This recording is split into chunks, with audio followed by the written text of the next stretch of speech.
বন্ধুরা, এই জানুয়ারি মাসে প্রচণ্ড কুয়াশা এবং তার সাথে বৃষ্টিপাত, পেঁয়াজ গাছে ঝলসা রোগ এবং শোষক পোকার আক্রমণ, পেঁয়াজের পাতা একেবারে চুঁয়ে যাচ্ছে এবং পেঁয়াজ গাছ একবারে ধসা লেগে নষ্ট হয়ে যাচ্ছে।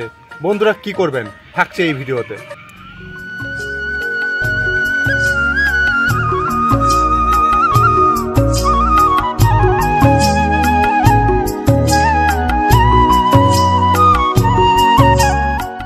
এ সময় কি হয়, যারা পেঁয়াজ গাছ লাগিয়েছেন অর্থাৎ গোল পেঁয়াজ এর সাথে সাথে দেশি যে ছাঁচি পেঁয়াজ বলা হয়, যে পেঁয়াজ লাগিয়েছেন, এই পেঁয়াজ চাষিরা অনেকটা ক্ষতির সম্মুখীন হয় যখন পেঁয়াজ গাছে এই ধসা লেগে পেঁয়াজ গাছ সম্পূর্ণ নষ্ট হয়ে যায় এবং অতিরিক্ত বৃষ্টিপাত তার সাথে এই যে কুয়াশা, এই বর্তমানে গাছে পাউডার মিলডিউ, ব্যাকটেরিয়া এবং তার সাথে সাথে ফাঙ্গাস, এর পাশাপাশি আছে তো পোকার আক্রমণ, সাকিং পেস্ট, তার পাশাপাশি গাছে বিভিন্ন ধরনের পোকার আক্রমণেও পেঁয়াজ গাছের অনেকটা ক্ষতি হয়ে থাকে।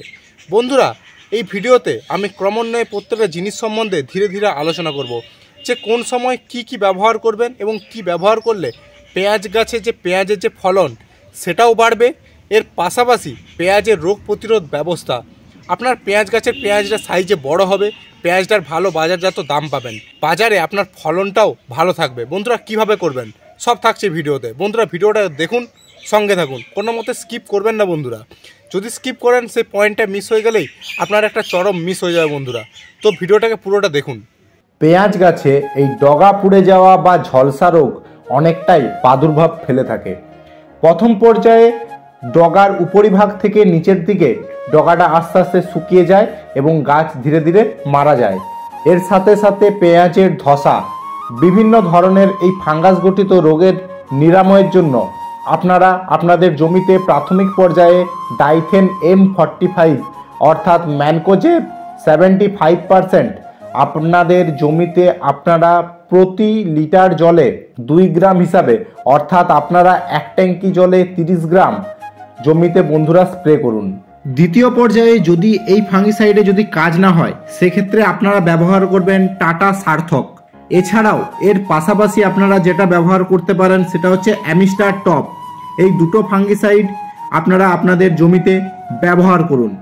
বন্ধুরা অনেক সময় কি হয়, এই পেঁয়াজ গাছে পোকার আক্রমণেও ক্ষতি হয়ে থাকে ঠিক এই রকম, কিন্তু অনেকেই জানেন না যে এটা পোকার দ্বারাও হতে পারে।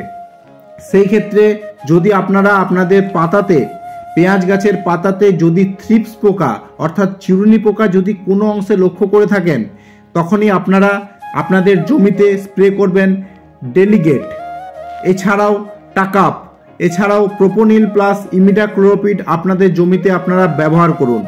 এই কীটনাশকগুলো ব্যবহারের পাশাপাশি আপনারা যে কীটনাশকগুলো ব্যবহার করতে পারেন সেটা হচ্ছে থায়োমিথাক্সম গ্রুপের কীটনাশক, এর পাশাপাশি ইমিডাক্লোপিড, এর পাশাপাশি ডাইমিথয়েড 30%। আপনারা এই কীটনাশকগুলো বারবার পর্যায়ক্রমে ঘুরিয়ে ফিরিয়ে আপনারা ব্যবহার করতে পারেন। এইগুলো ব্যবহার করলেই আপনাদের, আশা করি আপনাদের জমিতে এই থ্রিপস পোকার আক্রমণ অনেকটা কমে যাবে।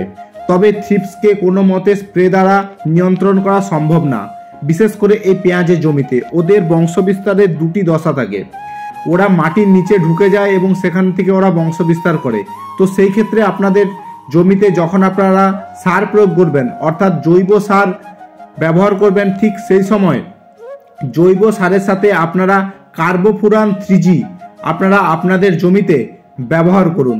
তবে বন্ধুরা এই অতিরিক্ত কুয়াশা এবং তার পাশাপাশি বৃষ্টিপাত, এই দুটো সময়ের জন্য আপনারা আপনাদের জমিতে কোনো মতে নাইট্রোজেন ঘটিত সার যেমন ইউরিয়া সার আপনাদের জমিতে ব্যবহার করবেন না। এই ইউরিয়া সার ব্যবহার করলে আপনাদের জমিতে কোল্ড ইনজুরি দেখা যেতে পারে, সেক্ষেত্রে গাছের বৃদ্ধি একেবারে বসে যাবে, কোনো মতে গাছের আর বৃদ্ধি হবে না, পেঁয়াজের ফলনও কমে যাবে এবং আপনারা অনেকটা লসের সম্মুখীন হতে পারেন। তো বন্ধুরা এই ঠান্ডার সময় ইউরিয়া সার ব্যবহার থেকে বিরত থাকুন। বন্ধুরা এবার যেটা করবেন, এবার গাছের ফলন বাড়ানোর জন্য আপনারা যে পিজিআর ব্যবহার করবেন সেটা হচ্ছে সিনজেন্টার কাল্টার। আপনারা এই যে পিজিআর, এই পিজিআরটা 1 ট্যাঙ্কি জলে মাত্র 3 ml আপনারা ব্যবহার করতে পারেন। তবে গাছের বয়স 0 থেকে 90 দিনের মাথায় এটি ব্যবহার করা সব থেকে ভালো। বন্ধুরা মনে রাখবেন এই যে পিজিআরটা, এটা প্রত্যেক বছর বারবার একই গাছে আপনারা ব্যবহার করবেন না। একই জমিতে এটা ব্যবহার করলে এটার কার্যক্ষমতা এবং রেজিস্ট্যান্স তৈরি হয়ে যেতে পারে গাছের মধ্যে। বন্ধুরা, ভিডিওটা ভালো লাগলে লাইক করবেন এবং চ্যানেলটাকে সাবস্ক্রাইব করবেন।